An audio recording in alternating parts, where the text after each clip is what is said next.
The following is a feature presentation of our nation's sports show.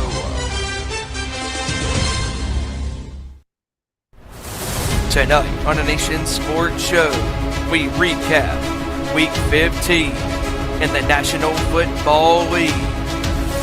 In Week 15, some playoff spots were clinched.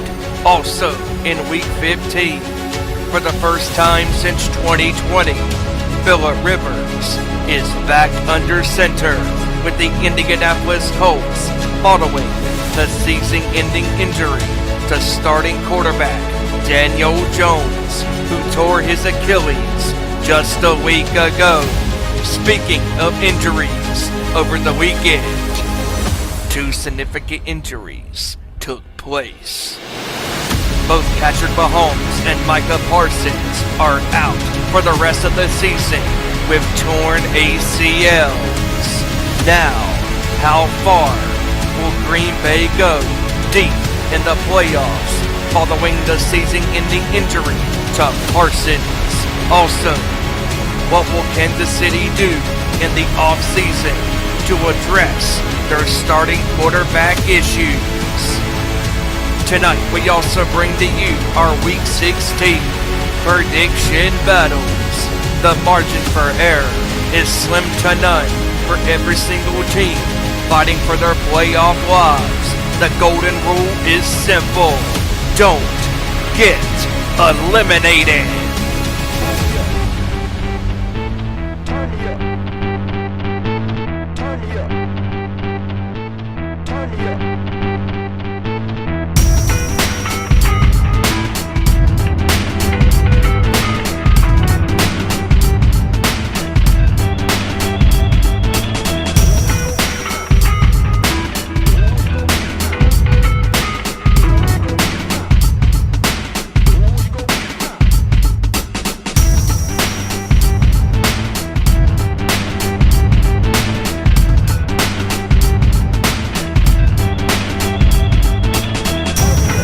Good up to the court, talking all that is sport, breaking down the latest news, scores, and more.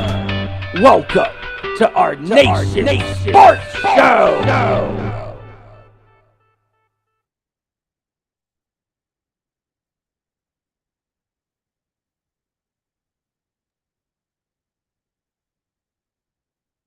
Let's try.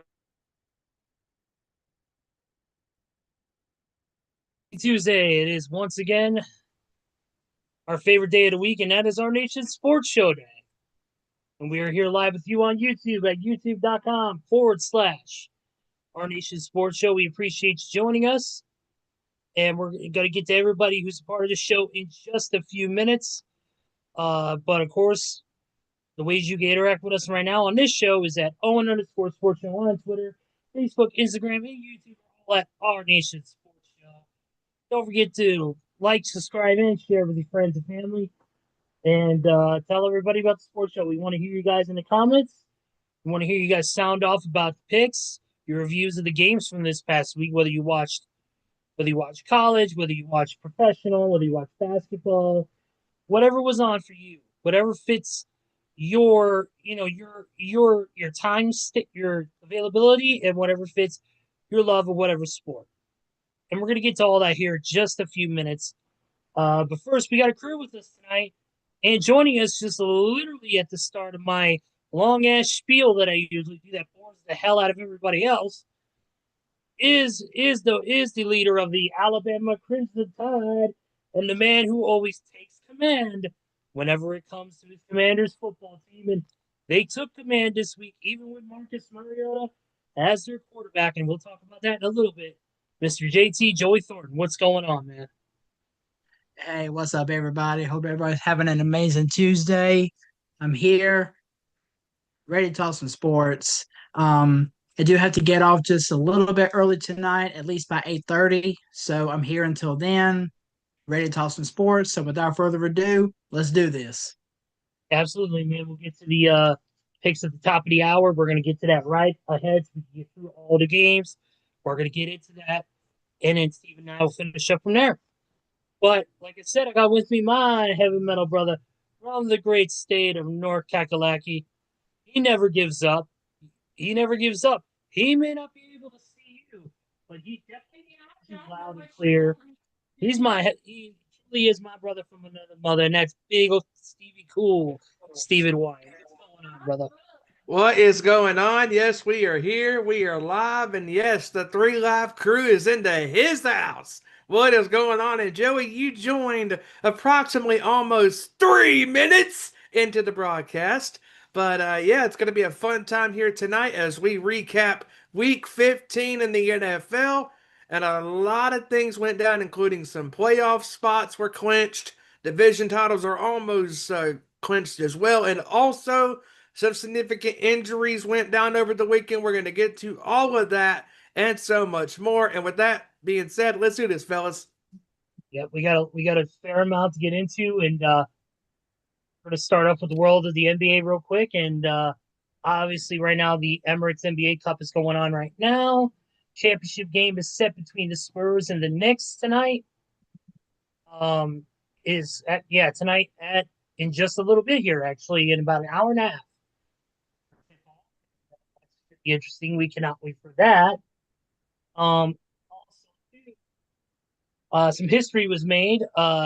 Recent draftee Cooper Flag became the youngest player to score 40 points in his NBA career. So, little stat there. Congratulations to Cooper Flag on that. Let's see here. Since the NBA page is not helping me right now with any of this news, since it's all about the Emirates NBA Cup right now. NBA Pacers are signing forward Gabe McLaughlin to a 10-day hardship contract. McLaughlin has spent his pro seasons in the G League after going undrafted out of the Grand Canyon University in 2024. And then also another news here, some unfortunate news. As many of you know, former Knicks center forward and now Atlanta Hawks center forward, Kristaps Porzingis is expected to now miss 2 weeks, undergoing further evaluations because last season in Boston he was diagnosed with the autonomic condition, which is called postural orthostatic tachycardia syndrome, or POTS. It's a heart condition that causes its heart to race at rest, and it can be fatal if not cared for and treated. Oh man, and he's dang. But the good news is he was able to treat it recently and was able to get it taken care of. It's just good. That it flared back up again and it came back. It's very similar to almost like a pancreatitis, something I know very well. My sister's battles. It's one of those things that kind of flares up and you have to treat it. He entered the Hawks season in good condition this year as far as health wise. So it's just something that happens. But he's gonna take at least 2 weeks off to get it taken care of, and then hopefully he'll be back in the lineup, ready to go. Yeah, that's a very bad injury, very bad, circumstances for Kristaps Porzingis, and unfortunately, this guy cannot catch a break. I mean, he's just like any athlete in the NFL that's had, injuries, or in baseball or the NHL or the NBA. I mean, there's been so many athletes that have been stricken by injuries that they just can't overcome, or setbacks they can't overcome, and hopefully he can get this under control. I mean, this sucks. Yeah, man, it does suck, and we wish Kristaps the best, and hopefully he can get back soon. Also, Evan Mobley, the Cavaliers, is expected to miss 2 to 4 weeks with a left calf strain, and another injury right here. Memphis Grizzlies center Zach Edey will be reevaluated in 4 weeks with a stress reaction in his left ankle. So, Edey has averaged 16.5 points, 14 rebounds, and 2.5 blocks, 2.2 blocks over the last 6 games, with Memphis winning 7 of its last 9. Yeah, when Edey's on the floor, he's one of the best young big men in the league, to do so, because obviously it says that Purdue, He was incredible, for that school. Yeah, absolutely. Dallas Mavericks center Derek Lively II undergoes season-ending right foot procedure to address lingering discomfort. Mm. He's expected to make a full recovery, but his season is now officially over. Yeah, and the Mavericks is also another organization that can't catch a break. I mean, Kyrie Irving's had his setbacks, in the last year, with his injuries, and obviously Cooper Flag can't do it all by himself. I mean, the Mavericks, they fire, Nico Harrison and got rid of him, but the Mavericks have a lot of lingering issues that need to be addressed. Yeah. And a quick check of the standings here, real quick, before we move off of the NBA talk. At least from what I know, and that is that the Pistons currently lead the Eastern Conference right now with a record of 21-5. Unbelievable. The turnaround they've had the last year plus, I mean, taking the Knicks to the brink of elimination and giving them their all, and now they're running away with the East. I mean, if you would have told me, back in 7, 8, 9 years ago when they were the laughing stock of the NBA, that years later they would be right here among the best teams in the NBA, I would have said you're crazy. And here we are in 2025, and the Pistons are playing like the old Pistons of old times, from the Bad Boys or the team that won the championship in 2004. I mean, just this team is playing really good ball, and we'll see how they do as the season moves along. Yeah, and I mean, if you look at the other standings, I mean, if you look at the other teams in the conference right now, they have a 2.5 game lead ahead of the Knicks right now. With the Knicks at 18-7, and then you got 3 games behind the Knicks or the Raptors, and then you got only behind the Raptors by a half game is the Celtics and the Magic, with the Celtics getting the tiebreaker over the Magic, giving them the 4th spot. And then only a half game behind the Magic and the Celtics right now is the Sixers. So that last 3 to 6 spot right now could change at a moment's notice. Mm-hmm. It's all within a half to a full game of each other, and this could be big. Obviously we're not even halfway through the season; it's still early, but this is a nice little look at what we may expect going forward. Barring injury spells and any sort of the team's faltering. We'll see what happens. And then underneath, you got the Cavaliers, Hawks, Heat, and the Bucks all fighting in that kind of that play-in spot, if you will. And of course, the Wizards are dead last with 4-20. But yeah, that's what we like to call shit record. And then of course, Western Conference. I mean, come on, Thunder. I mean, 24-2 right now, 4.5 games ahead of the Nuggets. Nobody's catching up to them right now. The Thunder are playing like true champions do. Just amazing. Absolutely amazing. Yeah, they're playing big, and now that they got pretty much all their crew back from injury. Oh yeah. Now they're even bigger force to be reckoned with. I believe it was Jameson Williams. What was his name? Oh, Jalen Williams. Yeah, Jalen Williams. Yeah. Jalen Williams coming back, and that really helped bolster that front five. So now everything seems to be on the up and up for these guys. And then obviously you have Lakers, Spurs, Rockets, and T-Wolves, with once again those games all by a half to a full game each. And the Western Conference once again showing you why they are the end-all be-all conference in the NBA. Yeah, like the Lakers had the tiebreaker over the Spurs at 5.5 games back from first. But then the Rockets are only a game behind them, and then the T-Wolves are only a half game behind the Rockets. And then you got the Suns, Warriors, Grizz, and Jazz all fighting for those playing spots right now. And then obviously last in that division is the Pelicans. Which, let's be honest, the Pelicans have been shit for like, I don't know, 10 years now. Predominantly they have been the clowns of the West, like, predominantly. Zion Williamson couldn't save their ass. No, hell no. Mm-mm.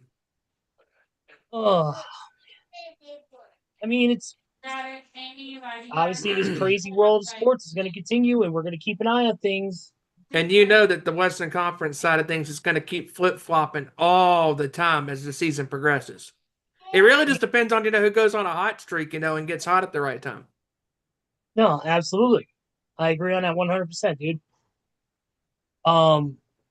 Let's go ahead and let's get into the college football, because one of the big things was obviously we got games coming up this week. Obviously, the season's just ending. Some people are competing in bowl games. Some people are just competing for pride, whatever case may be. One of the games that was supposed to happen this week was, of course, USC and Brown University. But obviously that's not happening. Yeah, obviously that's not happening now because of the Brown University shootings that took place in Rhode Island, which unfortunately, left 2 casualties. And also 2 casualties, 2 fatalities, and then 9 others in the hospital. So that game has been canceled out of respect to the victims and their families, and to the city, to let them go ahead and mourn and grieve and try to get back to some sense of normalcy after that tragedy. Absolutely. So definitely want to get into that. But also, I believe this weekend officially starts the first games for the college football playoffs. You would be correct. This Friday. It's going to be crazy, and it's going to be nuts, and we know what we're in for. And you never know Yes. what's going to happen, because the top 4 seeds last year that had buys lost. And we'll see what happens this year. Yep. And Friday is going to be a very interesting day, because on Friday we have Alabama, number 9, taking on the Oklahoma Sooners at number 8. I expect you to have some thoughts there, Mr. Thornton, instead of sitting there like a mime. Well, yeah, I mean, what can I say? I mean, it's going to be SEC versus SEC, a rematch from literally, I guess you can say 5-6 weeks ago, whenever Oklahoma came to Tuscaloosa. Yep. They beat us by 2 points, which knocked us further from the playoffs, or which knocked us down further from the playoff picture. But we were still able to find a way to get into the playoffs. So, I mean, I've been hearing some reports that some injured starters that we had out the past few weeks have been practicing. Some of them seem to be ready to go. It looks like we're still going to be without one of our defensive linemen, which is going to sting a little bit. But, I mean, what I'm most concerned about regarding this game, though, is Oklahoma's defense. Because as someone who watches college football a lot, Oklahoma's defense is definitely one of the best in the SEC, because it's led by a defensive-minded mastermind named Brent Venables, who used to be the defensive coordinator at Clemson. And whenever he was a defensive coordinator at Clemson, he would always give Alabama fits whenever they met, either in the national championship or in a semifinal matchup. Oh, yeah. So, I mean, Brent Venables is a defensive mastermind, and he is the Oklahoma head coach. And I'm pretty sure he has called the plays for Oklahoma's defense this season, which is why they've been one of the stingiest defenses in the entire college football landscape. So it'll be interesting to see what adjustments Bama makes in the offensive game to try to see if they can get past this Oklahoma defense. So this is really going to be an interesting game, and I'm looking forward to watching it. Absolutely. And it's going to be on at 8 p.m. Eastern on ABC and ESPN. Check your local listings, of course. Also this week on Saturday, we have 3 college football playoff games to look forward to. Obviously, starting earliest at 12 p.m. Eastern, 11 Central, will be the Miami Hurricanes, number 10, taking on the number 7 Texas A&M. That's going to be a chaotic game for sure. That's going to be one of the most interesting games on Saturday, that's for sure. Absolutely. And then we have a 2:30 p.m. Central Time, 3:30 Eastern on TNN True TV and, of course, HBO Max will be will be Tulane and Ole Miss. Tulane number 11, Ole Miss ranked number 6. And then, of course, we have on here as well. At an evening game that evening at 6:30 p.m. on the same channels and streaming service. Actually, no. Actually, I'm wrong. I'm right. Okay, so 6:30 Central, 7:30 Eastern. It's going to be number 12, James Madison taking on those dreaded number 5 Oregon Ducks. Yep. I expect some upsets to take place over the weekend. Because any team can be beaten. That is true. And on top of me, of course, wanting Bama to beat Oklahoma, I would say the Miami Texas A&M game is going to be one that everybody will have their eyes on. But one game that's going to kind of interest me, and honestly wouldn't mind, or I'm not going to say I wouldn't mind, but one game that that I wouldn't be surprised to see an upset in is Tulane again over Ole Miss. And the reason I say that is because, yes, Ole Miss has a great team. They have a great young quarterback who knows how to throw the deep pass. He also knows how to use his legs when it comes to a scramble. And Ole Miss, I'm not going to lie, they have a pretty good defense. But the one adjustment that they will not have on the sideline is their head coach. So I'm not sure how good Ole Miss has been looking in practice now that Lane Kiffin is not on the sidelines for Ole Miss. And Tulane, they have been known to pull off some surprises. I mean, I can remember a couple years ago when they knocked off heavily favored USC by 1 point in a game that they were supposed to be underdogs by like 21, 22 points. Mm-hmm. So, I mean, this Tulane team can be pretty dangerous if you give them enough time. Mm-hmm. Exactly. And, the Tulane Ole Miss upset definitely. I don't see Oregon losing that game to James Madison. James Only Madison. because Oregon's offense it's got so much firepower. Their quarterback, Oh, yeah. their quarterback is one of the best quarterbacks in the league in the entire college football world. He's a great quarterback. And I've seen him play a couple of times in some of the games I've watched. And man, his receivers, he's got some speedy guys, he's got some great backs. That front 11 or that front whatever is loaded. It is loaded with weapons beyond weapons, and the defense is pretty strong too. So I give them credit. I just don't see a school like James Madison that barely squeaked in, all mainly just because they were better in their overall look. To beat a team like Oregon that's experienced and knows what it's like to be in this position. So, and I agree with you on Bama. Bama's going to have a hard time with Oklahoma's defense. But I still expect Bama to play the way Bama does.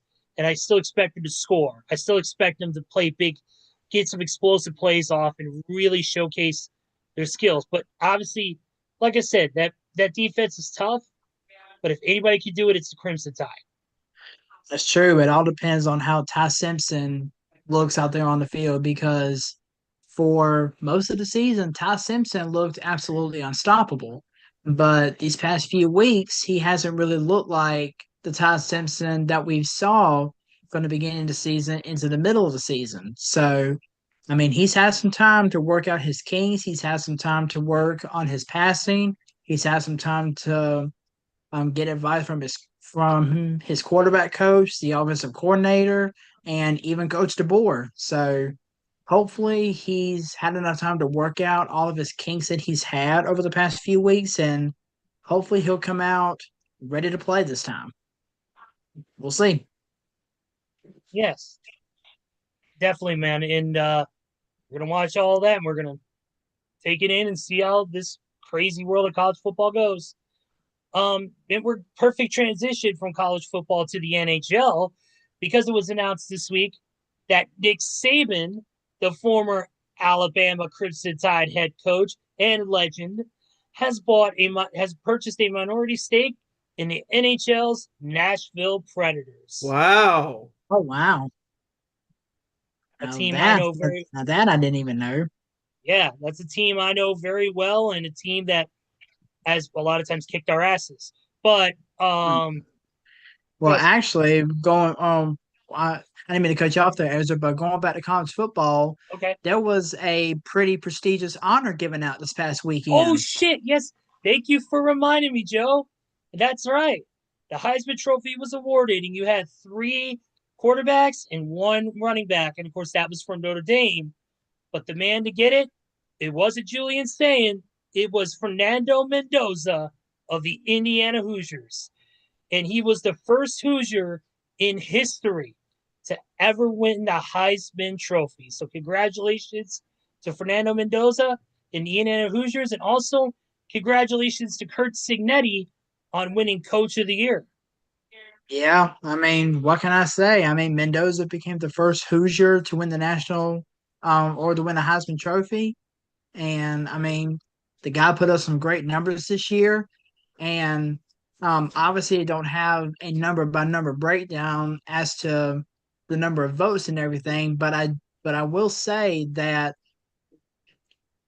Julian Sayin, the guy who everybody thought had the biggest odds to win the Heisman Trophy, actually came in fourth behind Jeremiah Love, who was in third place, and Vanderbilt's Diego Pavia, who came in second. And So, then, and then apparently there was some drama afterwards. I guess Diego Pavia was partying at a club, and he had a light up sign that said "fuck Indiana" on it, and he said, I guess to the camera, "fuck Mendoza" or some shit, and he's wow. partying it up with some busty blonde chick in some club drinking, and acting Jeez. immature. And guess Jeez. and you know who that reminds you of?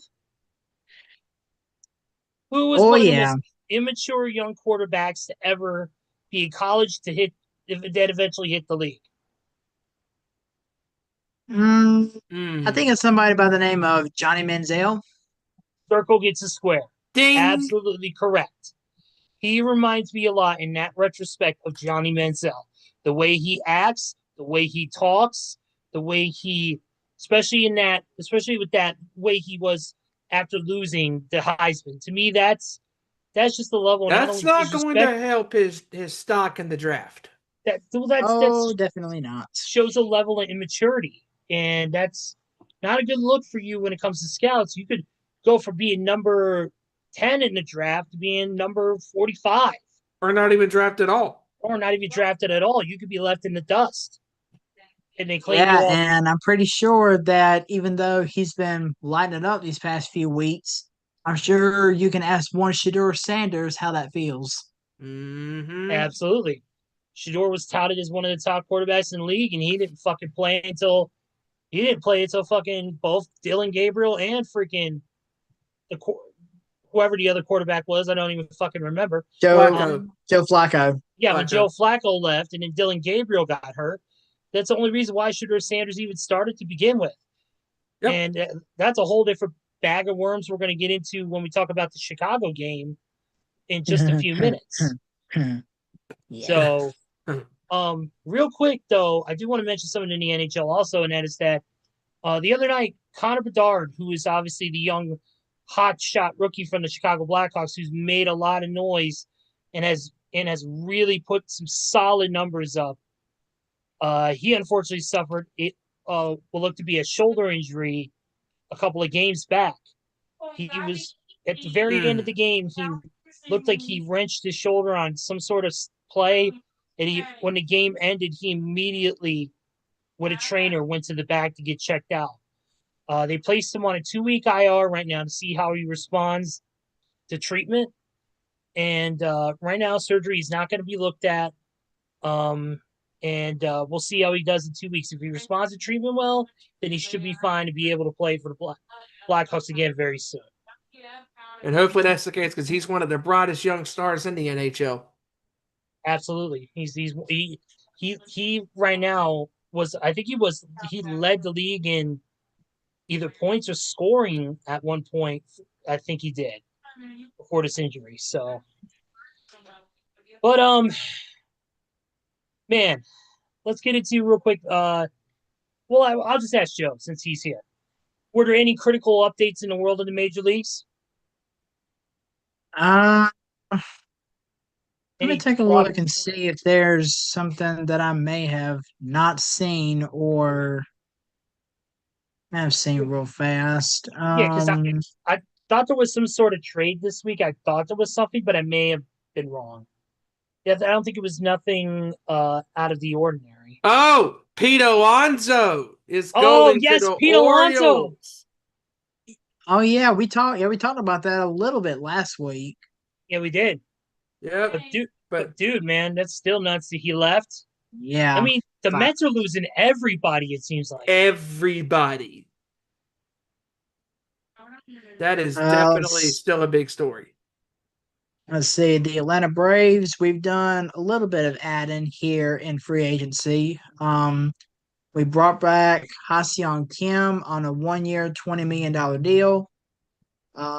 We also added former Kansas City Royal Mike Yastrzemski, who was the nephew of the Boston Red Sox great Carl Yastrzemski. And then we also added former San Diego Padres closer Ranger Suarez, who's supposed to be the setup man for Raciel Iglesias. So we've done some stuff there. Let's see. Oh wow. Adolis Garcia, former Texas Ranger, has been nabbed by the Philadelphia Phillies on a 1 year, $10 million deal. Interesting.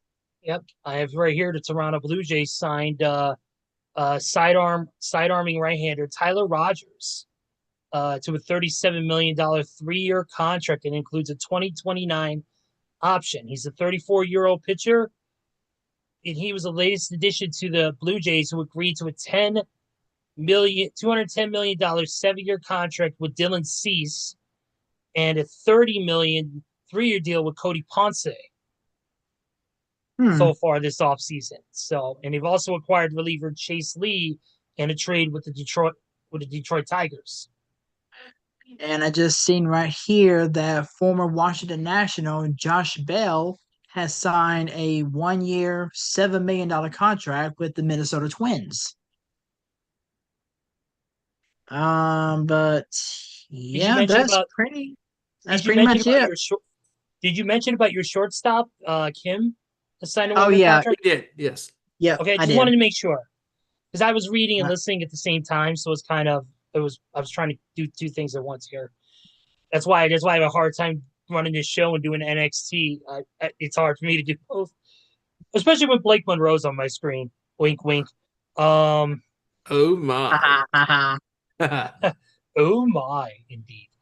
One other thing: the Chicago Cubs are bringing back left-handed reliever Caleb Tiawar on a 1 year contract. So he Very pitched for nice. Chicago last week, compiling a 2.64 ERA in 67 games. So he's coming back with the Cubs for another year to help us out. Oh, But former Tampa Bay Ray and Chicago White Sox right-hander Adrian Hauser yep, has signed a 2 year, $22 million deal with the San Francisco Giants. Hmm. Hmm.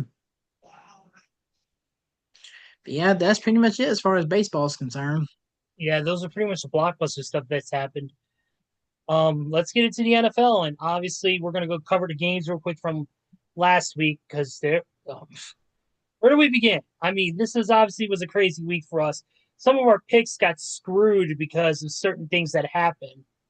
I know that for a fact. I can't wait for Joe to discuss that real quick before we do our picks segment. But let's see here. Obviously, we're going to this coming week schedule, week 15. Well, let's start off with the Thursday night game, shall we? And that is the Falcons beating the Bucks 29-28. And the Bucks I had gotta a say real quick. Go ahead. I only gotta say 3 words. Kyle freaking Pitts. Finally.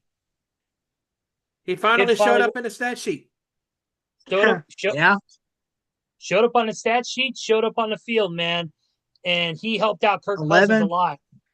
11 receptions on 12 targets for 166 yards and count them not one, not two, but 3 touchdowns. He made up for it. Seriously. And Kirk Cousins, say what we want about Captain Kirk in prime time, but he actually played really good for once in his life. And if you're Tampa Bay, you had a golden opportunity to take one step closer to possibly winning the division, but left the door wide open as the weekend went on for the Panthers. And oh, we'll get to that. Yeah. Yeah, we're gonna get to that shortly. And I got to say, the collapse of the Buccaneers is pretty interesting to watch, almost a little bit.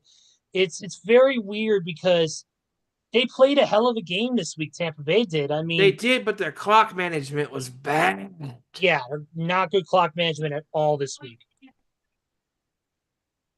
But the next game on the Well, docket. I'm about go to ahead, say Joey. speaking of collapse, how about after throwing for 364 yards in a close game against Tennessee, only throws 177 yards on Chicago's defense with 3 interceptions? And we're going to get to that now. And that is, of course, as Joey mentioned, Bears beating the Browns 31-3. 3 interceptions by the takeaway team. Now we are up to 30 takeaways this season, the most in the NFL. Nobody touches Chicago when it comes to takeaways. Sorry, Falcons fans, it was 28-3 at once.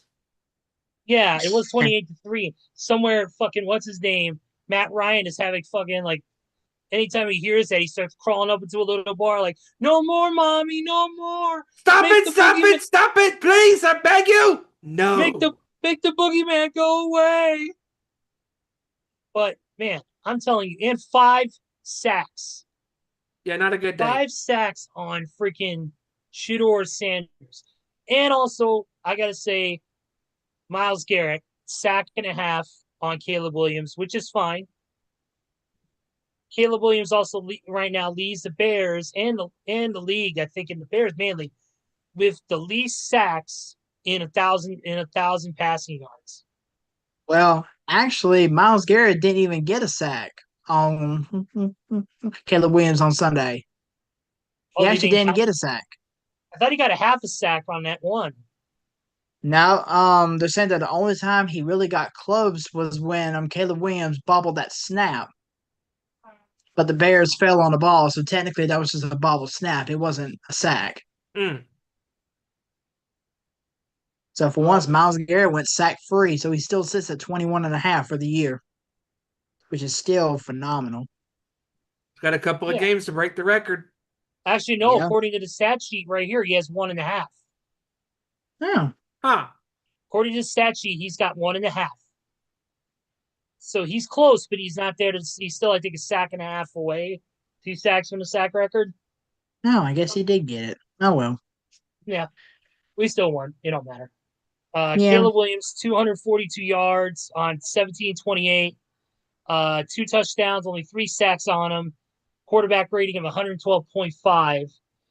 DeAndre Swift, 18 carries for 98 yards, 2 touchdowns. Caleb Williams, 3 rushes for 13 himself.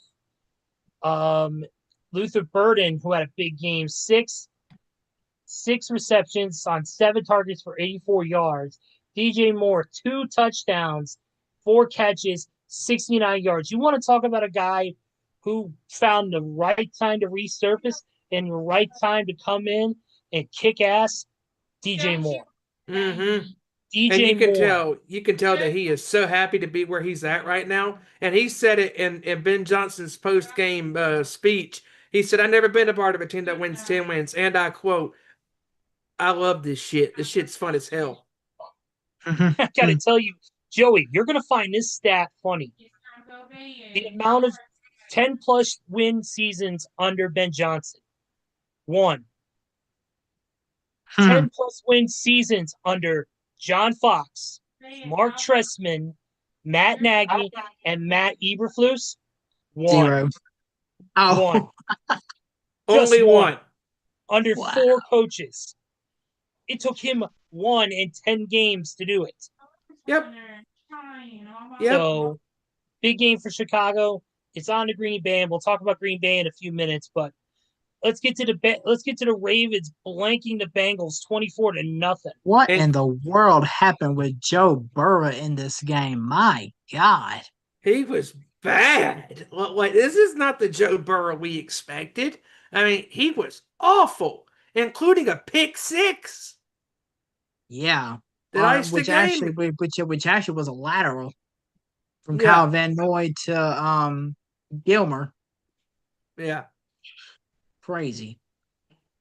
Yeah, it was a no contest. I mean, seriously, Joe had one of his worst games, and And it's just, Cincinnati, by virtue of that loss, is pretty much done. they are Well, eliminated. yeah, they're eliminated now. Yeah. Yeah, they're eliminated. Speaking of a team that's eliminated, the Cardinals got eliminated from the game when they faced the Texans, who whooped them 40-20. Yeah. Sheesh. CJ Six in a row. Stroud. CJ Stroud is really, for whatever reason, now is rounding into form. It just seems Yeah, that way. And I think it still helps. and still that Texans defense, my God. They're Willie headhunters. Like, they're Willie incredible. Anderson. Willie Anderson is the fucking man on that team. I swear to you not. Oh, he's That amazing. dude is a beast. I'm so Like I glad we're said- not. Like I said, he's a Bama boy, so he was Dude, taught well. Like I said, I'm glad we're not in the AFC. At least be glad we're not in the AFC. I'm glad we're in the NFC. I'd rather deal with Myles Garrett and Micah Parsons than fucking deal with Willie Anderson. Yeah. But moving on here, we got the Jaguars stomping the Jets 48-20. And to add a note to that, the Jets announced today that they had released veteran wide receiver Alan Lazard. Pittsburgh Steelers incoming. What if he does wind up going to Pittsburgh? That'll be funny. Mr. Rogers. Yeah, he goes from a team with no playoff intentions to a team that lives in a darkness retreat. Who somehow will find a way into postseason. Next. Well, speaking of Darkness Retreat, there's going to be a new member of that Darkness Retreat, and his name is Patrick Mahomes. Jesus, yeah. 16-13, Chargers pull it out, gets the Chiefs, and Patrick Mahomes tears his ACL and is done for the year. Man. And the Chiefs are eliminated from the playoffs for the first time since 2014. And also, in order for that to happen, which it did, 3 things had to happen. Chicago had to, or no, Houston had to win, which they did. Check. Jacksonville had to win, which they did. Check. And Buffalo had to beat New England. Check. And that was all she wrote. Done. Oh, and by the way, I forgot to mention placement too when it comes to Chicago. Chicago not only takes back the NFC North crown, but also is number 3 in the NFC overall standings. Nice. When you look at the way Kansas City played throughout this game, again, multiple drops. The running game could not get nothing going. Mahomes was running for his life a lot of the times out there in that cold. And then he takes that awful fall and after the hit, and then the ACL injury happens, and that right there just sealed the Chiefs' fate. And now Kansas City, because let's be honest, guys, they cannot afford to keep Gardner Minshew as their starting quarterback heading into 2026. They're gonna have to go find somebody in the offseason to help them out. Because Well, they may not have to, because I saw a report from Adam Schefter earlier today saying that Mahomes could play the season opener next year. crazier things have happened. We shall see. Yeah, we shall see. Because that's a 9-month recovery from a torn ACL. So it fits right into that window where he could play that first game of the regular season. Yeah, but we shall see. Yeah. I mean, but this is an awful timing for Mahomes. feel bad for the guy, to suffer an injury like that. But this is the first, hurdle that the Chiefs organization has faced in quite some time. And for the first time since 2014, they're not even making the postseason at all. Nope. I mean, it's remarkable that this team has been to the AFC Championship game every time Mahomes started in the NFL up until this year. The Eagles broke that dynasty.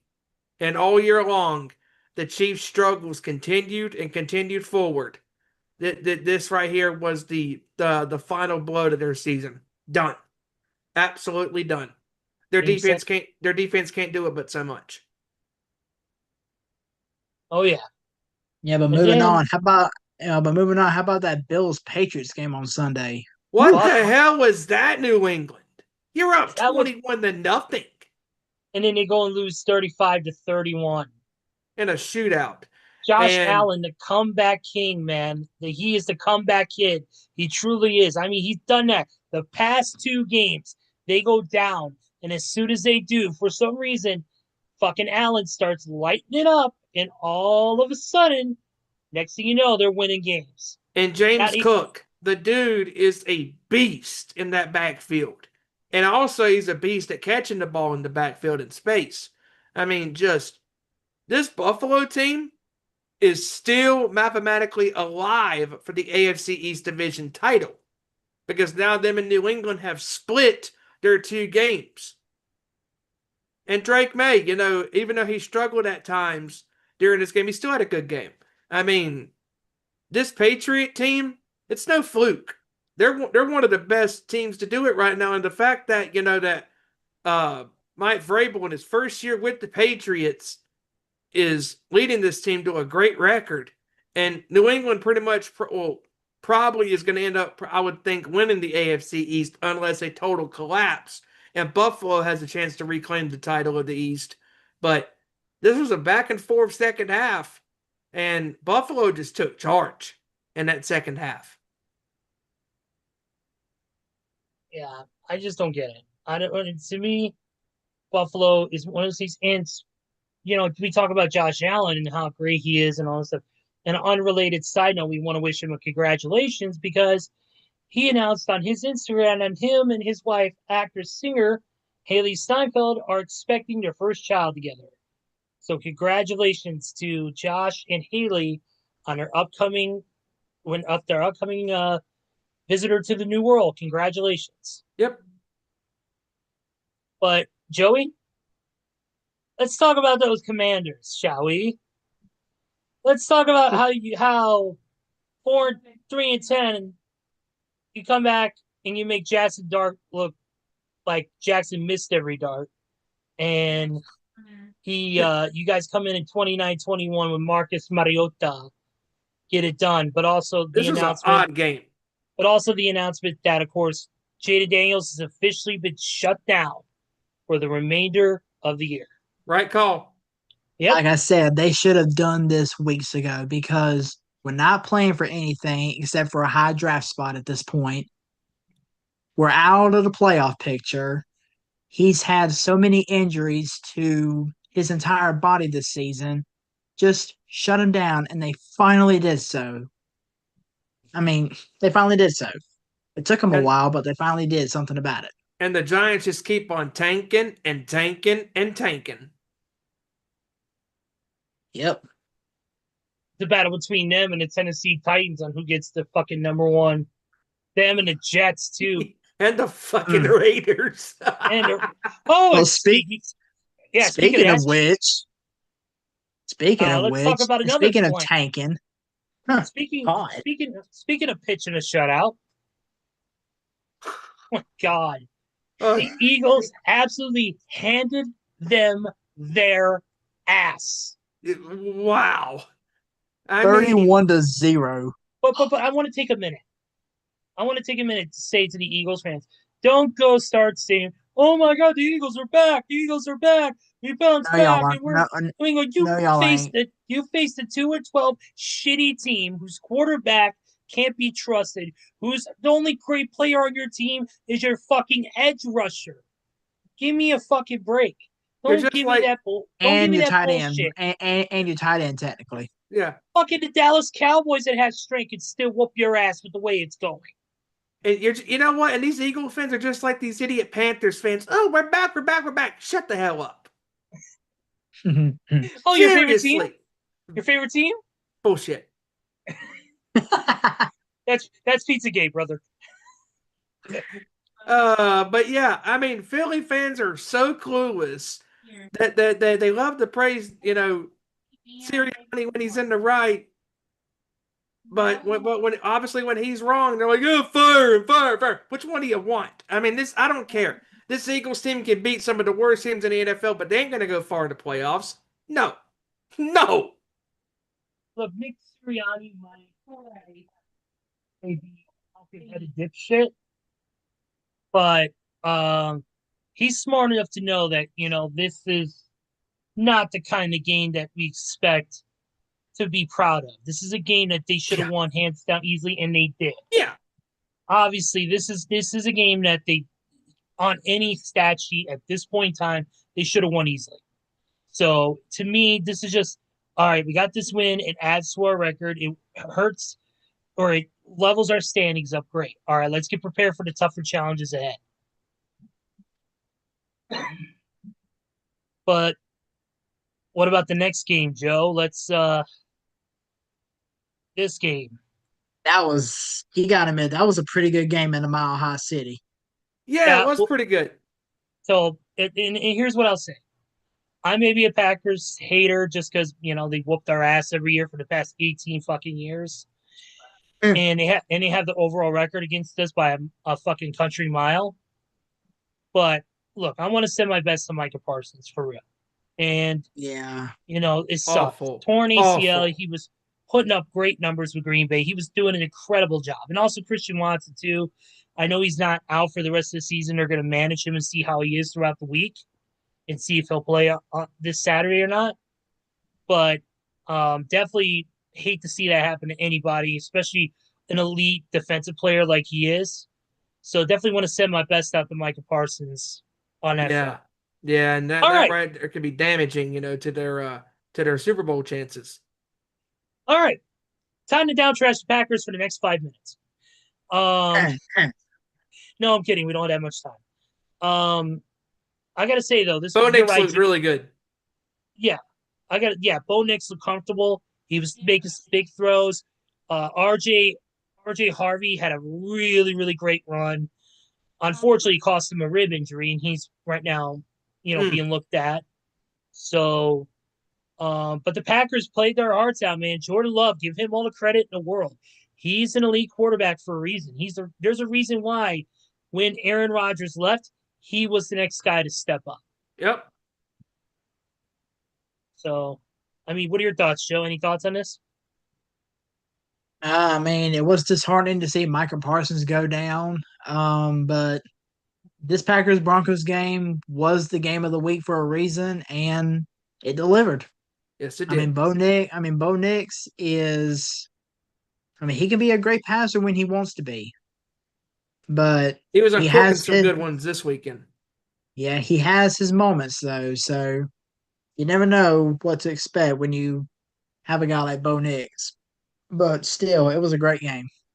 Yep. And the one criticism that Bo Nix and the Broncos have, and it's a fair criticism, is the fact that they start late.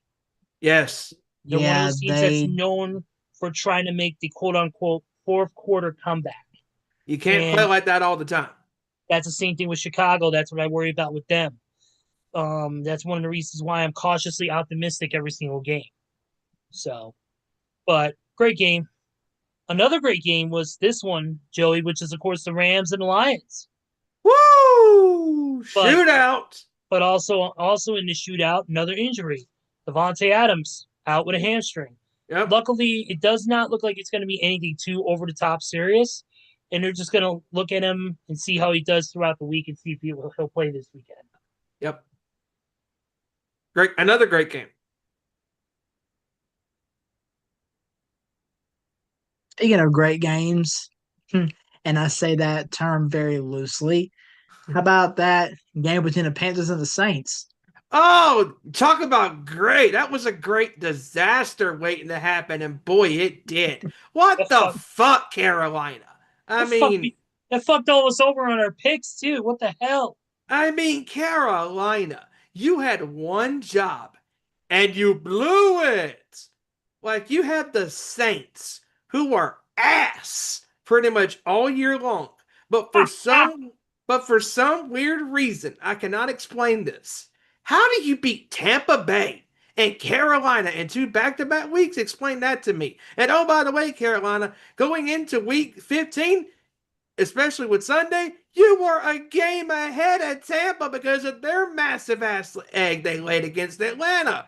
Now you spotted another loss against a team that's very beatable. Congratulations, Carolina. You deserve to lose this division to Tampa. Hmm. Well, here's another mind-blowing stat for you. Out of the Saints' 4 wins this season, Uh 3 of them have come against their NFC South counterparts. huh. And Wow. that's Three, yeah, 3 of their 4 wins. They swept the Panthers and they beaten the Bucks. Wow. gotta love this sport, man. Gotta love it. You gotta love Unpredictable. it. Unpredictable.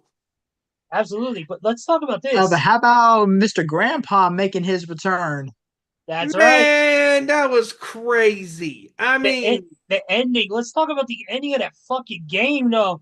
Trading field goal kicks at the last minute. including a 60-yarder by Indianapolis that gave him the lead. And then Seattle Jason Myers kicked his 6th field goal of the game, giving Seattle the franchise record for the most field goals in the game, 18-16. Let that sink in. But what I don't understand is, look, I get this is 2 teams. I get it.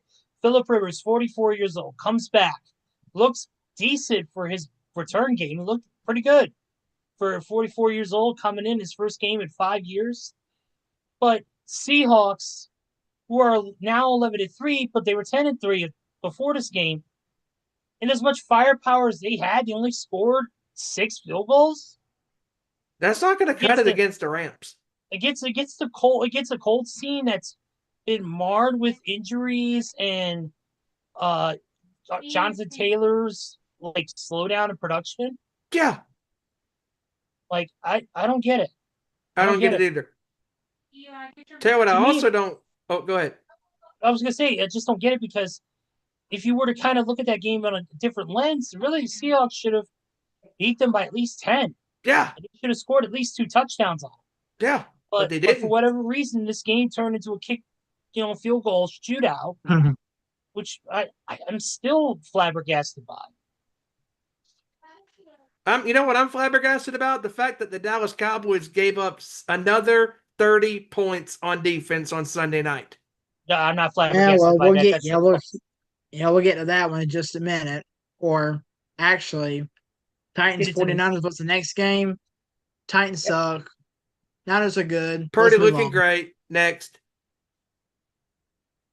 Yeah, we can talk about how you said that they gave it us. To me, that's not even news to me. To me, that's just like fucking like a shooting in Chicago. No, It's just my reason why I say that is because this is the 7th time just hearing that stat. Like it's incredibly bad to give up 30 points for the 7th time, 30 points or more. This time Dallas does it again, and McCarthy. And how about JJ McCarthy doing the gritty whenever you take down the Dallas defense? and oh yeah. By the way, also this stat after their loss this Sunday, the Cowboys have a 1% chance of making the playoffs. Oh, they've already been eliminated. They already said they've been. They already said they've been eliminated. No, they said they're all but eliminated. They would have to hope for Philly to lose out. Philly would have to we lose know. Good all luck of their with games. that. We know that's not going to happen. Nope. Last night it was officially announced it was a 1% chance of them winning. Yeah. Oh shit! Breaking news. Terrence Crawford announced his retirement for boxing on social media today at the age of 38. Wow. I know there was some Wow. issues saying that he didn't pay some sort of fee, and he did, and they wanted money from him, so he wouldn't do it. So he says that he did pay it, but they're saying that he didn't, Mm. and so they stripped him of both of his title belts that he won. Whoa. That was last Wow. week or 2 weeks ago. So Wow. now Crawford has announced his retirement. Wow. So I just saw that on social media. That just broke Wow. about an hour ago, apparently. Back to the final game, so we can get into the pick segment. Joey, go Yes. ahead.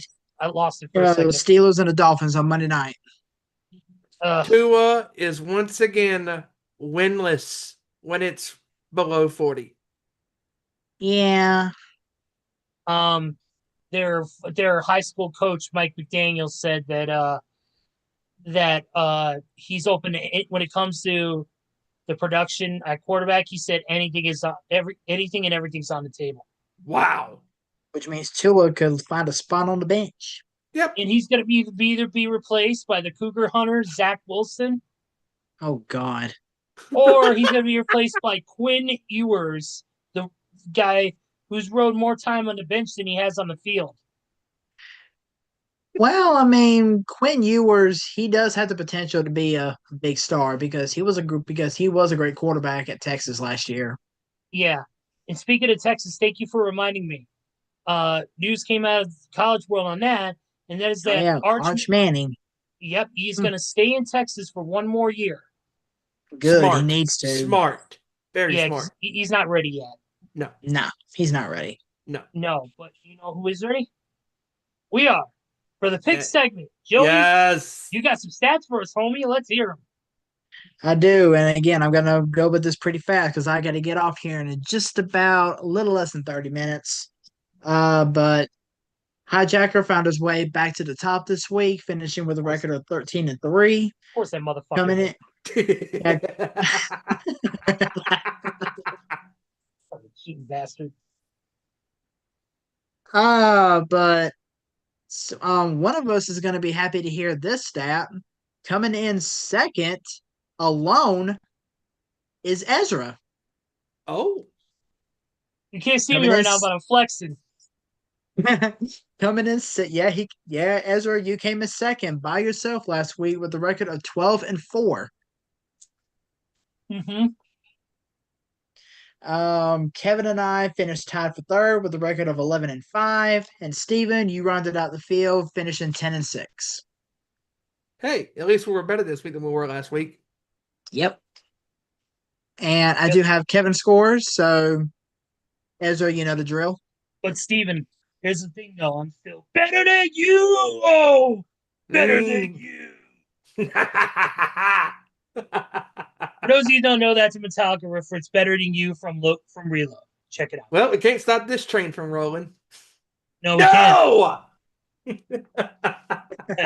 All right, let's get, dude. Thursday night pivotal matchup. What a way to kick it off with the Rams and the Seahawks in Seattle. Oh, yeah. Oh, my God. Where do I begin? Oh. All right, well, I'll get things started off with Kevin's score. I guess then Kevin was in a hurry to type this up because he don't have any funny team names and he only has one small little side note. So but Kevin has the Rams over the Seahawks in this one, 22-19. Wow. Hijacker has right now 24-21 Rams over Seattle. Okay. I'm going to go with my score. I'm going to go 27-23 Rams. Exact same score as me, 27-23 Rams. Nice. I'm gonna go 27 Rams. Did you say 20? What'd you say? 31-27. 31-27. Okay. All right, 31-27 Rams. Okay. Okay. Yep. All right, our first Saturday game. Yes, it is. And it actually plays at Eastern time. And it is the Eagles taking on the Commanders. Yeah, give me the Eagles to completely blast the Commanders. I'm gonna go with the Eagles in this one. I'm gonna go 31-13. I'm going to go almost that exact same score. Give me the Eagles 31-10. Give me the Eagles 34-17. Okay. Kevin has the Eagles over the Commanders 20-3. Huh. Hijacker has Philadelphia over the Commanders 35-16. Okay. Ooh, and now Ezra, this is your game, buddy. Up next. Yes, it is, Commander. It's going to be the Bears and the Packers at Soldier Field this time. You know what? I'm obviously going to go with Chicago. I have faith in my team. I always will. I think the injury to Michael Parsons is going to help out with the run game. It's going to help keep Caleb Williams from having to. Understandably so, they still got Gary, but they're also going to be without Evan Williams too, who's more than likely done for this team. So they're losing their safety as well. So give me the Bears in this one in a tight knit game, 24-21. All right. Kevin has the Packers over the Bears in this one, 28-24. Asshole. That's it. But, Hijacker But I'm gonna go with the Bears in this one because the Bears are back at home. The Packers have just lost Michael Parsons for the year, so that's gonna be a huge hit in their defense. So yeah, give me the Bears in this one on their home field. I'm gonna go Bears. I'm gonna go 26 to I'll say 19. and a quick fact: Tremaine Edmonds has been designated for return, so there might be a chance that Tremaine Edmonds may play as soon as this weekend, Nice. bolstering up the Bears' defense even more. All right. Steven, did you give your score? Yeah, my score, I'm gonna go with Chicago as well. Give me Chicago 27-24. Okay. Okay. And what's Hijackers? Hijacker 28-24, Chicago, Green Bay. Always going with Green Bay. Yeah, other Yep. words, he's an asshole too. So Chicago, All right. so both Kevin and Hijacker are going with Green Bay, huh? Yeah, they're both Yep. assholes. Wow. And they both got the same score. Yeah, they can both. Never mind. I'm gonna stop right there.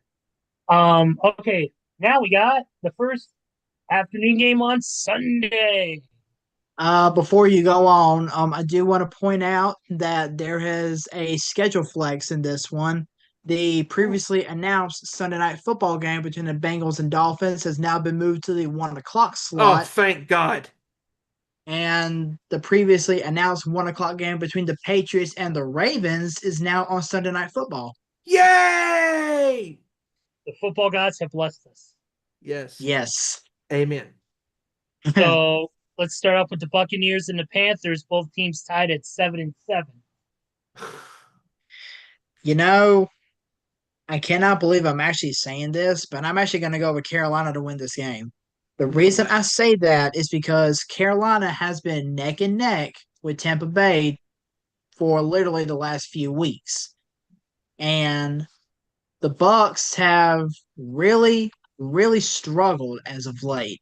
So, with how good the Panthers have somewhat been looking, other than the fact that they got beat by the Saints, this is Carolina's time to really, really separate themselves from the rest of the NFC South.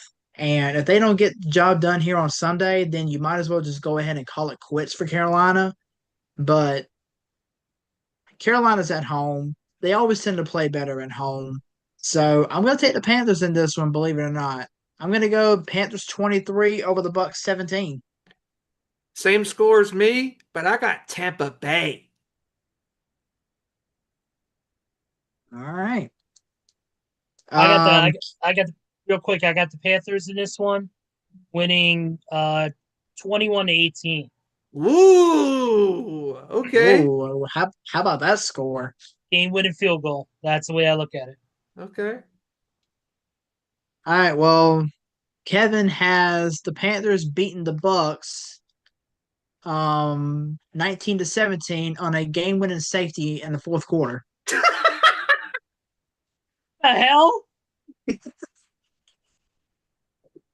He's him and Hijacker are bad with their safeties. 17-16, Tampa Bay over Carolina. That's what Hijacker has. Wow. Wow. All right. Up next. Oh, this is a bar burner. Fucking Bills and the Browns. Give me the Bills to completely blast the Browns. Blast The him! the Browns can't even muster up any offense hardly against Chicago, then they ain't gonna be able to do anything against Buffalo. I'll give them a touchdown maybe, but that's pretty much gonna be it. So give me the Bills to win this one. I'm gonna go 30-10. Yeah, Similar score, 35-10. give me Buffalo in this. Oh, go ahead, sorry. Give me Buffalo in this one, 34-7. Nice. All right. Whoa. Am I reading that score right? Eesh. Kevin has the Bills beating the Browns 31-27. Huh? Okay. Okay. I'm not even gonna dictate that with a response. I'm not even gonna entertain that with a response right now. Yeah. This dude, this is more unbelievable than the fans' outrage over Cena's last match. Oof. Yeah. Hijacker has Buffalo winning 42-19 over Cleveland. Jesus. Jeez, a 40 piece. Ooh. Wow. Dropping a better 40 piece than McDonald's could. This is true. This is true. All right. Next game is the Chargers taking on the Cowboys.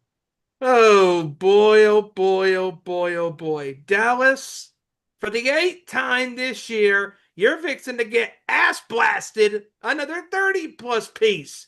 That could be taken so many ways. I'm not even going to dignify that.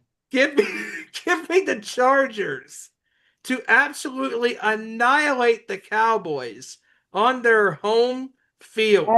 Steven Asplasher, is that what happens when you eat too much Taco Bell at 3 a.m.? You're probably correct. Give me the Chargers 37-14. God. No mercy. Oh. Yoki Cowboys, you're done. I don't know if I'm gonna go that high, but Ezra, you going ahead. Yoki Cowboys, your 1% is down to zero. Give me the Chargers in this one. I'm gonna go 33 to.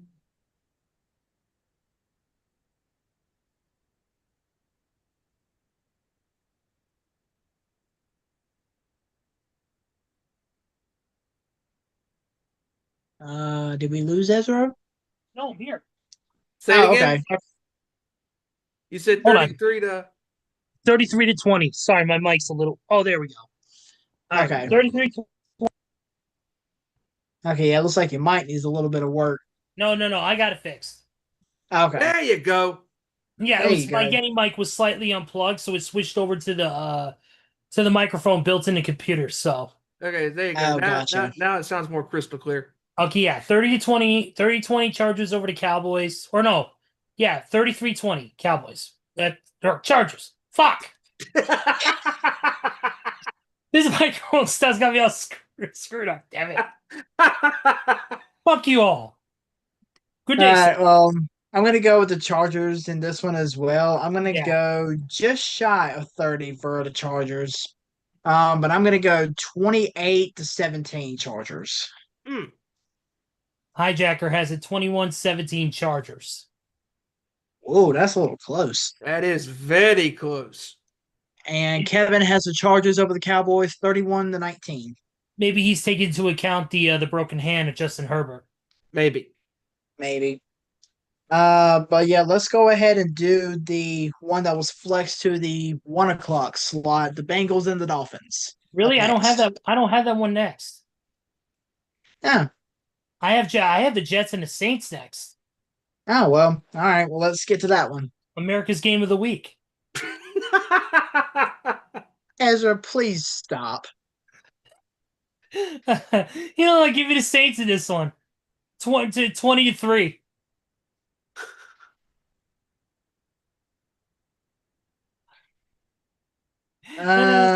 Give me the Saints as well. I'm gonna go. You know what? Screw it. I'm going the Saints 18-15. Real quick, ladies and gentlemen, we have a new NXT North American champion, Thea Hale. Nice. No way. She beat Blake Monroe. Yep. Wow. Wow. How about that? Congratulations, Thea Hale. Yep. But now I wonder if Joe Hendry's going to win the Fatal 4-Way later on. Maybe. We'll see. Who's Hijacker got? Hijacker has, in this game, the Saints over the Jets, 21-14. Same score. Saints. Okay. There we All go. right, and Kevin has the Saints over the Jets 20-11. Wow. All right. Next game on my list is the Vikings and the Giants. This is the Vikings' third straight game against an NFC East opponent, and they've won the past two, so make it 3 in a row. Give me the Vikings to win this one over the Jackson Dart collapsible Giants. I'm gonna go 24-10. Same, Yeah. Go ahead. You know what? Same score. You know what? Nice. Make it 3 in a row. Same score. Haha, wow. Hijacker has this game. Let's see here. Trying to look through his stuff here is like trying to fucking do hieroglyphics. It is because he doesn't have it in the same order as I'm reading it in, and it bothers me. I don't mind doing Yeah. this, but man. Because he uses that printyourbrackets.com. Yeah, well, put your brackets and go fuck itself. Minnesota wins in his bracket 24-16.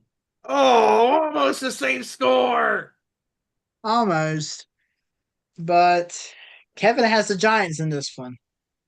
Okay. He has the Giants 20-17. Wow. Okay. That one I could live with. All right. All right, up next, I believe it is the Chiefs and the Titans. Correct, sir. Oh boy. Yeah, despite them losing Patrick Mahomes for the year, the Chiefs are not going to lose to the freaking Titans. No. So give me the Chiefs to win this one. I do think it's going to be a little close, seeing as how it is going to be Gardner Minshew at quarterback. But give me the Chiefs to win this one. I'm going to go, 24-14. Give me the Chiefs. 17-9. I'm gonna go with the Chiefs in this one. I'm gonna go 21. I'm gonna go 21-14. Okay. All right. Kevin has the Chiefs over the Titans 17-14. Steven, Hijacker has a similar score to yours. Oh, he does. 16-9. Nice. Kansas City over Tennessee. All right. All right. So I believe now it is the Bengals and Dolphins, if I'm not mistaken. Yes, it is. It's the final 1 o'clock game of the week. All right. Give me the Bengals to win this one. I think Joe Burrow, after not really looking so good last week, is gonna find a way to bounce back in this game, which I kind of hope he does because I'm gonna need him to make the fantasy football championship game. But yeah, give me the Bengals to win this one over the Dolphins. I'm gonna go 31 to. I'm gonna say 20. Ooh, almost similar score to me, but I have Cincy 31, Dolphins 21. Oh. I have Cincy winning 28 to 23. Okay. And Kevin has the Bengals over the Dolphins 29 to 15. Wow. let's see. Hijacker has Cincinnati winning over Miami 20 to 17. Okay. Now we All move. right, onto our 4 o'clock games. Correct, sir. The first game I have is the Falcons and the Cardinals. I think Kyle Pitts is going to have another two to three touchdown game. I think this one is going to be a pretty easy one for them to get through and go to 6-9. So give me the Falcons in this one. We'll go 26 to 17.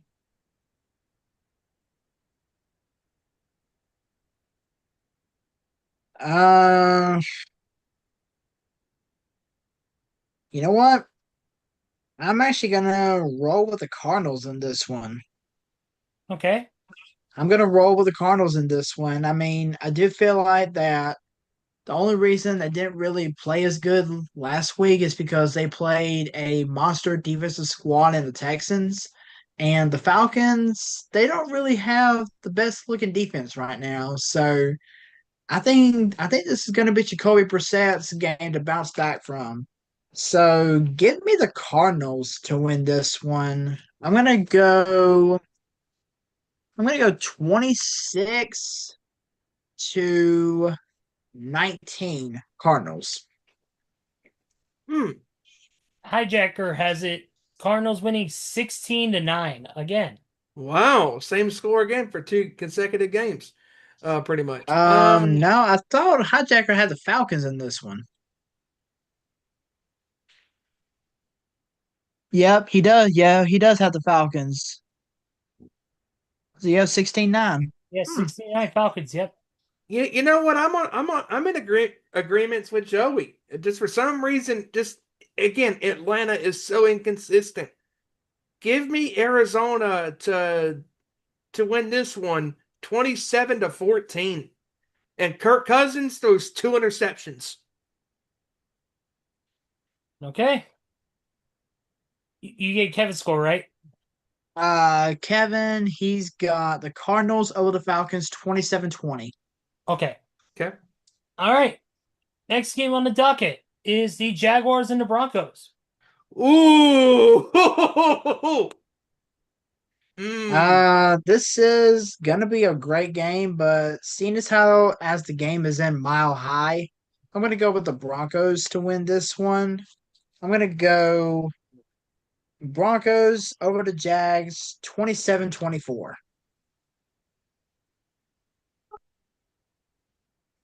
Okay. Okay. Yeah, give me the Broncos in this one. Like you said, since they're playing at Mile High, I think this is going to be their home turf, obviously. And this high is where they'll altitude. probably clinch the AFC West. Yeah, I agree. I'm in agreement on that. Give me the Broncos in this one, but it's going to be kind of a closer game, I think. Give me them in this one, 27 to 24. Same score. Yep, same score. Okay. Kevin has the Broncos over the Jags in this one, 30-27. High scoring affair. And Hijacker has in this game. Let's see here. Trying to hunt down his scores. It's like doing this. Come on. All right, let's see. Here we go. He's got Denver winning 35 to 27. Hmm. I'm gonna go similar score to that. Give me the Broncos to survive the Jags in overtime. Ooh, 34-28. okay.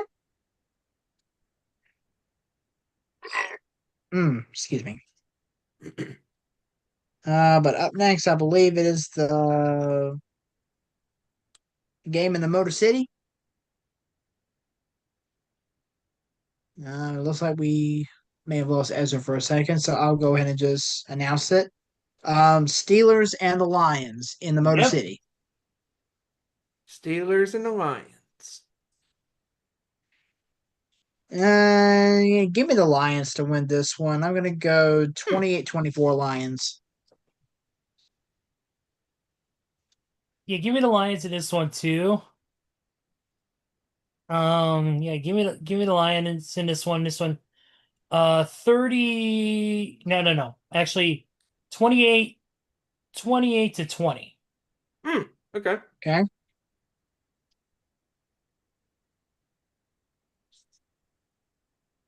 Kevin has the Lions over the Steelers in this one, 27-25. Wow, that's a score. Wow. That's a score. Hijacker has the Lions winning 20-17. Okay. Well, I'm going against the grain. Oh, Give me the Steelers to survive on the road. 27-21. oh wow. All right, well, this next game is not going to be hard to pick at all. Moose is in the house. Nice. Nice. Yeah, Raiders and the Texans. Give me the Texans in this one. The blowout to completely just destroy the Raiders. Give me this one 30. You know what? Same score as the Bears game from this last week, 31-3. Yeah, give me the Texans to completely blast the Raiders. I'll give them one touchdown, but give me the Texans 34-7. Give me the Texans in this one to annihilate the Raiders. 31-7. Kevin has the Texans over the Raiders 33-6. Jeez. Hijacker has them 31-9. Houston over the Raiders. Oh, he's so kind. He's giving them 3 field goals. Maybe a Either that or a touchdown and a safety. safety. Oh, dear God. All right, we got 2 more games here before Joey has to take off. So let's finish these out. Sunday Night Football, baby. Yes, sir. And it is the All right, Patriots Patriots and the Ravens. This is a tough one. I think New England bounces back. I think New England's going to win because Lamar, he's been beyond inconsistent because of the injuries he's been sustaining on and off the field and all the different shit going down. Just give me the Patriots over this one, over the Ravens.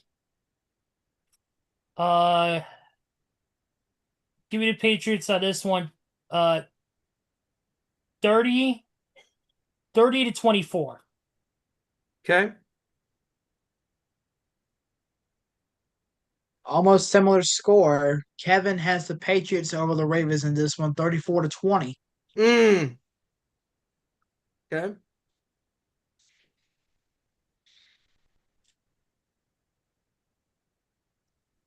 All right.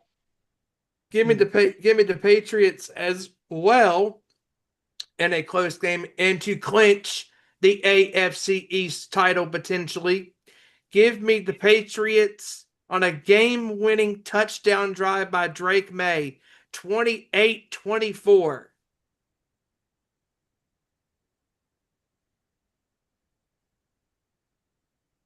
Well, I'm going to pull something that Steven did a couple games ago. I'm going against the grain. Wow. Okay. I'm going against the grain. I think the Ravens are going to knock off the Patriots on a game-winning field goal in overtime. 30 to 27. Okay. Similar score for Hijacker, 30-26. New England over Baltimore. Okay. All right, Monday Night Football up in Indy. Yes, it is. And it is the 49ers taking on the Colts. How fitting. Two injured, battered teams. Yeah. I don't. But give me the 49ers to blast the Colts in this one. I don't know how good Jonathan Taylor's going to be against this 49er defense and Robert Saleh. So give me the 49ers to win this one. Let's go 27 to 21 Niners. Give me the Niners in this one as well. 27-13. Let's see. Kevin has his Niners over the Colts 36 to 17.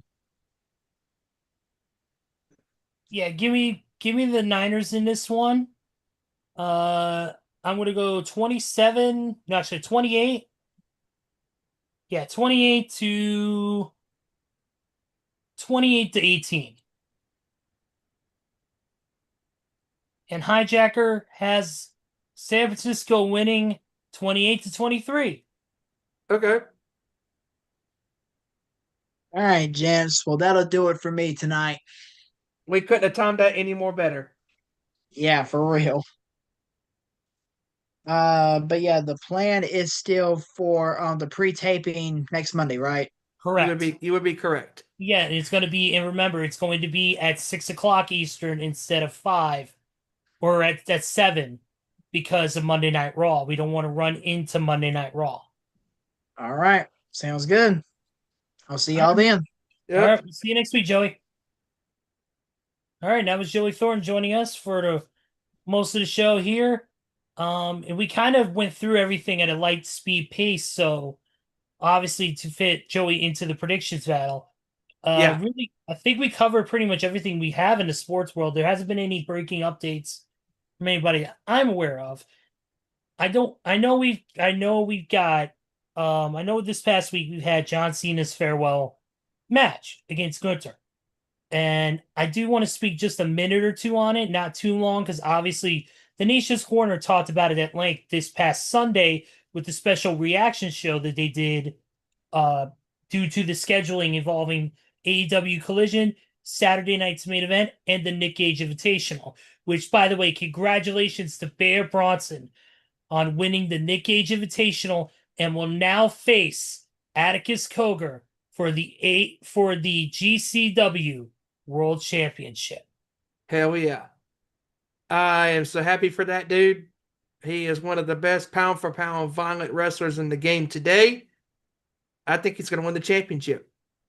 To me, Bear is the story of a guy who was in a tag team, as we know, Iron Savages, who unfortunately their other member had some domestic abuse allegations and had to split off. And then he unfortunately got released by AEW.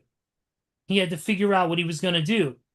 Well, he found his niche, and that is, of course, in deathmatch wrestling. And mind you, this man, don't let the deathmatch shit fool you.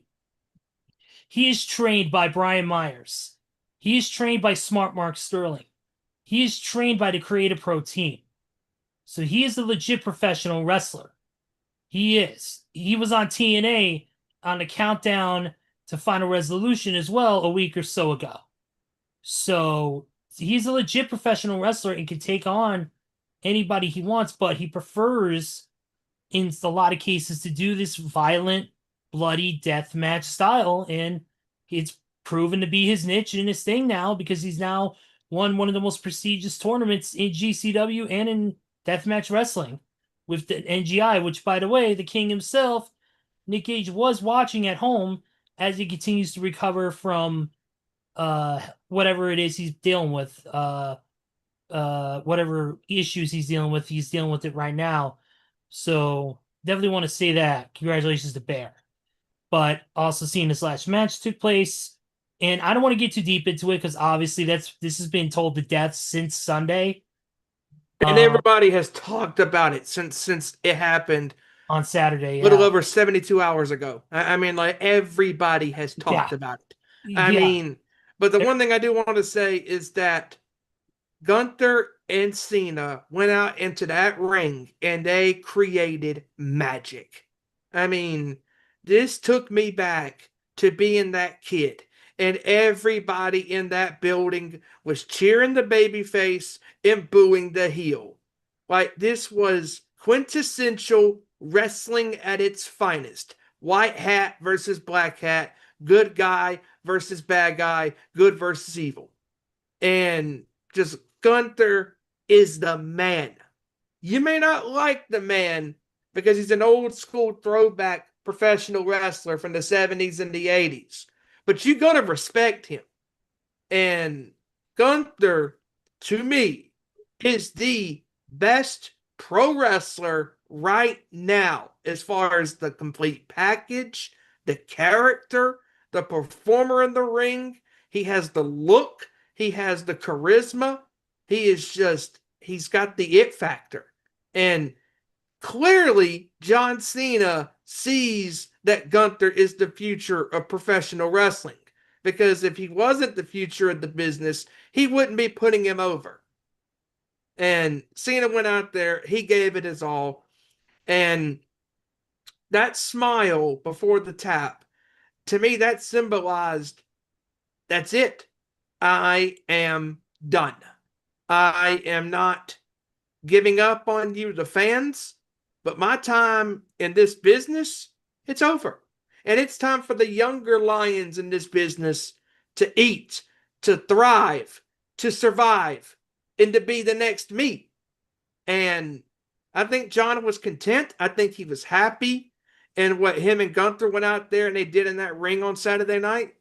And it was a roller coaster because at one point, John Cena and Gunther had that crowd in the palm of their hands to the point where it looked like John Cena was going to pull out the victory. But as a time-honored tradition in pro wrestling, when you are on your way out, you let the one who is the future of the business beat you. Yeah, And exactly. Gunther did that. Yeah, that's 100% on the mark, and definitely got to say, congratulations are in order to Gunther. He definitely is loving what he's doing right now, being this hated and vilified. We saw that on Monday with the way the crowd reacted and the way he just laughed at everybody's face and then grabbed the mic and said, "I made Cena tap out like a little bitch." And Not once, but twice. and then he, of course, was disrespecting the locker room as he walked past. Adam Pearce kicked him out, and then we saw a little confrontation with a man who is going to retire this year himself or next year, and that is the phenomenal AJ Styles, where he even gave him the "you can't see me" taunt before driving off and leaving the arena parking lot. So he's loving what he's doing, and now obviously Cena rides off into the sunset. Now he starts his role as an ambassador for the company and training and coaching the next generation of talents that come after him, whether it be NXT, whether it be guest appearances at the Dungeon, Lodestone. It's going to be interesting to see where that goes. And also, real quick, shout outs to Oba Femi, shout outs to Sol Ruka, shout outs to Leon Slater, or Javon Evans and Leon Slater for absolutely crushing it this weekend. I'm telling you, I popped big when Sol hit that Soul Snatcher on Bailey. She sold it, made Sol Ruka look like $1,000,000. And I'm telling you, that Soul Snatcher is one of the best finishes in all of professional wrestling. Mm-hmm. That move, it can catch you from anywhere and can take you out. And that's what I love about professional wrestling is when you think it's coming and then maybe it doesn't, but then when you know it does, it's going to happen. Mm-hmm. And Oba, during his match with Cody, he was laying his shit in. And he was making it look good. Very physical, came at him full speed. That uppercut he gave Cody, I was like, oh, shit. Yeah, he gave him several big moves in that uppercut across the table, full speed. That was all contact. And when Oba's on the main roster, him and Cody could wrestle again. Him and Randy could wrestle. Him and Sami Zayn could wrestle. Hell, you could even get him and McIntyre in the ring. I don't give a shit. Like, he is ready. And then Leon Slater, I mean, the first ever TNA star to ever wrestle on a Saturday night's main event. Not only that, he faced, it was in battle of literally in this tag team match, the youngest X Division champion in history versus the first ever X Division champion in history in AJ Styles. And it was a battle between the future and the past. A man that AJ Styles even, you know, He put over at Bound for Glory. yeah, he put him over. Actually, Slammiversary, wasn't it? I believe it was Bound for Glory. No, I think it was Slammiversary because, yeah, because that's when they did the Mike Santana. That's when Mike Santana, I think that night. No, yeah, you're right. Yeah, you're right. Yeah. But anyways, it was awesome. That tag match was punk rock style. Get on, get in, get out. Yep. And come on, we can't skip over this. That is the Miz coming out there claiming that he had a Yes. and then R-Truth came out there and said you switched the numbers with the ball in the tumbler and all this stuff when Nick Aldis was looking. And here's the name. And as soon as the crowd saw the paper, and as soon as he said his name, he appeared. And that, of course, was Joe Hendry, who got his moment in the sun on Cena's last match event, Saturday night's main event. And they paid tribute to Cena with the five knuckle shuffle, but Joe was also able to hit his finish, the standing ovation. The crowd ate this up, and it was great. Credit to The Miz for being who he is and, not being selfish. And credit to R-Truth and Joe for being so funny and so entertaining, especially Joe, who's come a long way and is really wanting to, now that he's a part of the WWE roster officially, part of NXT, it's only up for Joe. Yes. And then also wanted to point out too, shout outs to Michael Cole for giving shout outs to Taz, to JR Jim Ross, to Jerry Lawler, to JBL, to people he's worked with calling Corey Cena's Graves, matches. Corey Graves. I mean, just all the people that stood with him and called Cena's matches, and especially JBL and Taz, as we know, Michael Cole and Taz called all of Cena's matches from his debut in 2002 all the way till he went to Raw in 2005. And then they've also called him and JBL. JBL was a man who coined the term Big Match John. Mm-hmm. John Cena and his ability to come back in big time matchups. So, I mean, it was great. The overall event was great. Atmosphere, a lot of legends and Hall of Famers and guests were in the crowd. Celebrities. You had Rob Van Dam. You had Kurt Angle. Kevin Owens. Kevin Owens. And the shocking one for me, Elijah, formerly known as Elias, was there. Yep. And apparently, and they took a photo backstage, which Elias posted on his social media, which was pretty cool to see. That Cena never forgot about Elias and invited him because he was critical to Cena, because I mean they had their run-ins at WrestleMania 34 with the whole Undertaker thing when Taker came back for that one night, and then WrestleMania 35 when Cena brought back the Doctor of Thugonomics for one night only. Yep. To rip apart Elias and then hit him with the FU, Yeah. Speaking of, again, shout out to Michael Cole. When he hit the Super AA, otherwise known as the FU, he called it the FU. Like, this was great. I mean, just little details matter. Everything counts. Little details matter. That's exactly what it is. And Cody posted something about the first time after the last time.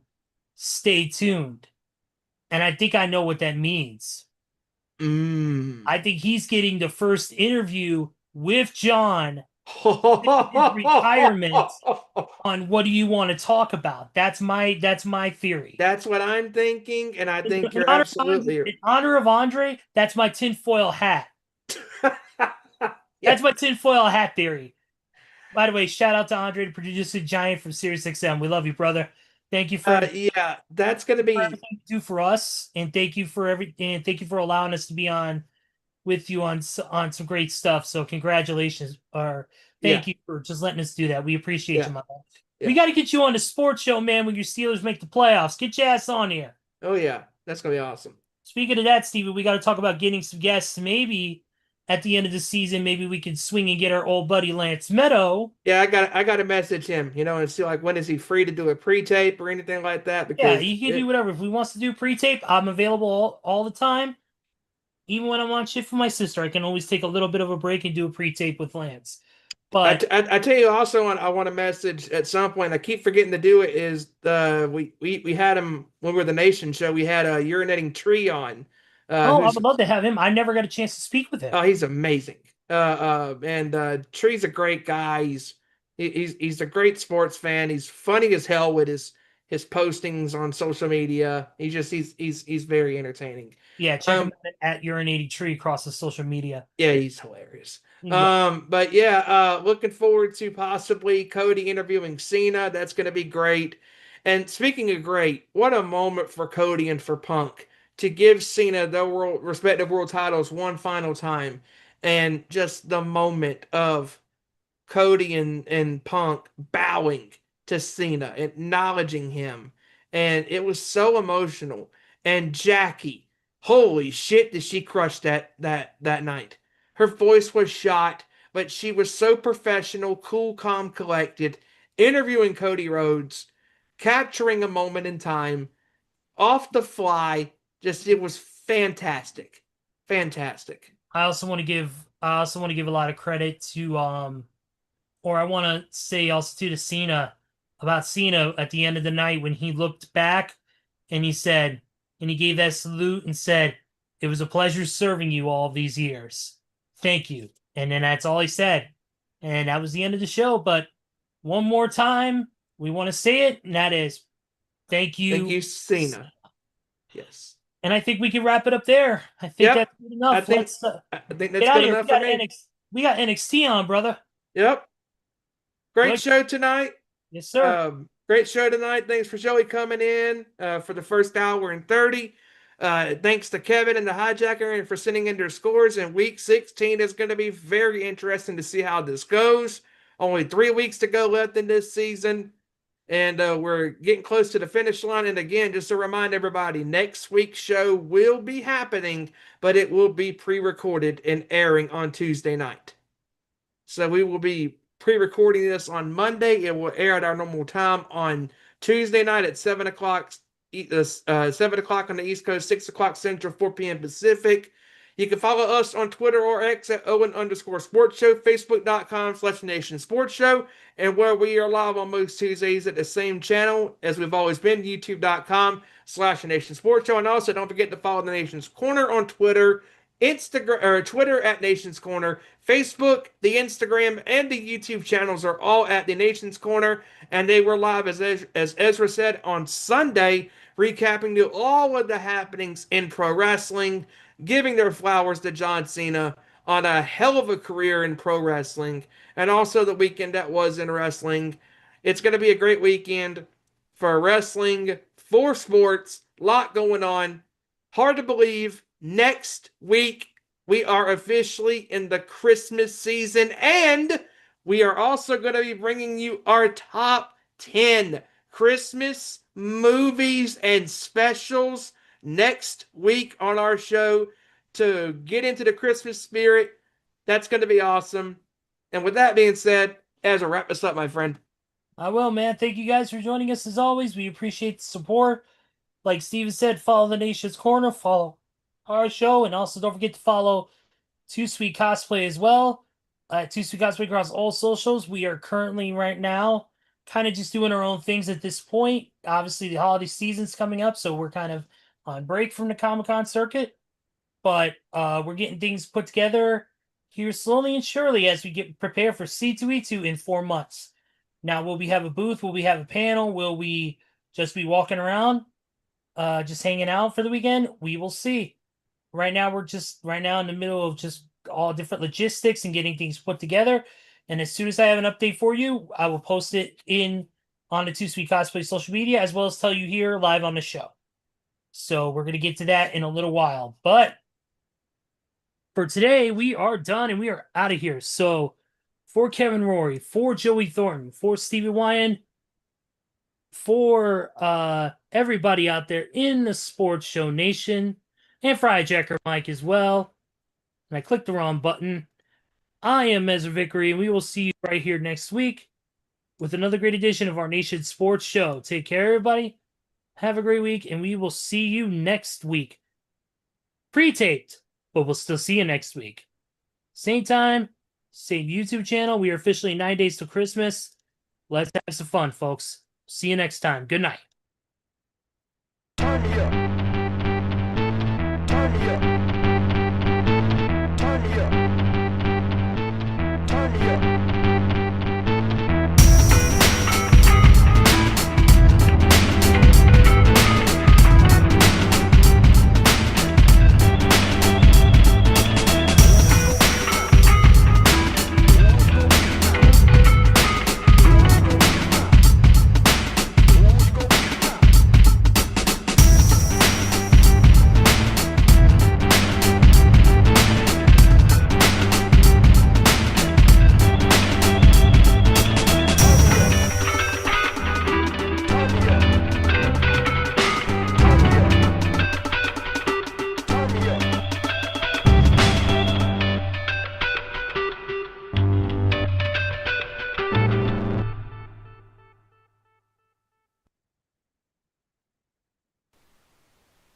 Thanks for watching this week's feature presentation of our Nation Sports Show.